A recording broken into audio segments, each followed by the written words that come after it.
Hey everybody, it's Chris back with another review for the Blue Collar Bear Gourmet. If this is your first time here, I welcome you. How this channel works is I like to drink craft beers, I like to review craft beers, and I don't like to pay a whole lot of money doing it. So the beers that I review on this channel usually come in around the $2 price range. That is the case today. Today's selection was actually a little more than $2. As I said, I always try to keep my beers around the $2 price range. Today's was $2.29 for a 12-ounce can. The Stone Tangerine Express IPA. I paid $2.29 for this 12-ounce can. It is 2 months prior to its best by date, so it's well within range. Those of you who are IPA purists who don't think that an IPA should be more than 90 days old, I'm within range here, guys. If I'm 2 months ahead of schedule, even you guys who think that it's supposed to be only 30 days after it's made, you have to admit this is within range.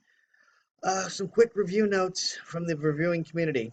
47 of my friends on Untapped have reviewed this, giving it a cumulative score of 3.87. 124,000 of us on Untapped have given it a cumulative score of 3.74. Guys, I'm here to tell you, when you've got over six figures in the reviews and you can still manage to keep a 3.74, that speaks pretty well for a beer. Beer Advocate has had 790 reviews, giving it a 3.98 cumulatively, which on their scale is very good. The hops used in this IPA are Citra, Centennial, Sterling, Azacca, and Mosaic. It has a 6.7 ABV. Typically, American IPAs come in between 5.5 and 7.5. And it has 70 IBUs. I'm sorry, 75 IBUs. Typically, American IPAs come in between 40 and 70. So this is on the bitter range. And, I had never even noticed. Yeah, see that there's this description back here. Way too long. I'm not going to read all of that to you. Always look for this, gang. It doesn't. Sometimes a brewery is too small. They don't have this yet, but you can feel confident buying your beer if it has the independent craft brewer's label on it. So then you know that you're drinking a craft beer from a small brewer, or at least a brewer that is successful and is not trying to stamp out its competition like a corporate brewer would. So, off the soapbox, blah, blah, blah. Let's get to some drinking, shall we?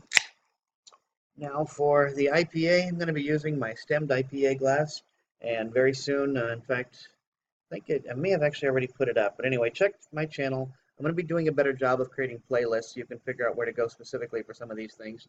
But the long and short of it is that these playlists are that glassware is in fact important to a beer. And this is a stone. I'm bringing it a little bit because there's too much glare, and now that doesn't help at all. This is a stemmed IPA glass, and since I'm drinking a stone IPA, I figured it was best to use that.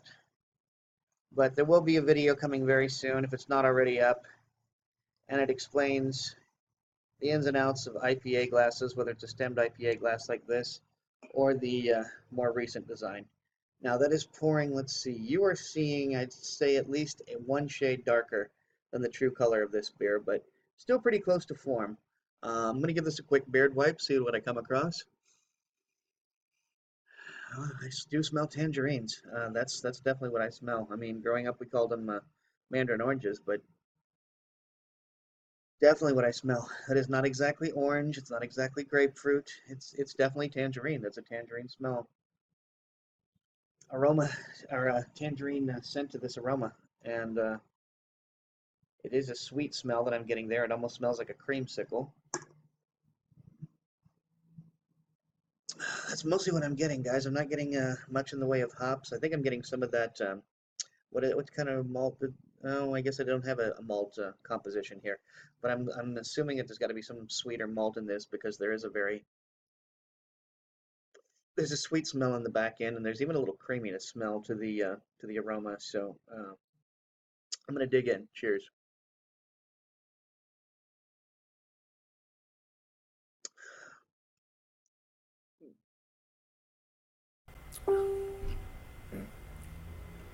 Well, I'm gonna describe that as probably a medium mouthfeel, an audibly mouthfeel, not particularly boozy. The bitterness is actually quite tempered considering that it's at 75 IBUs.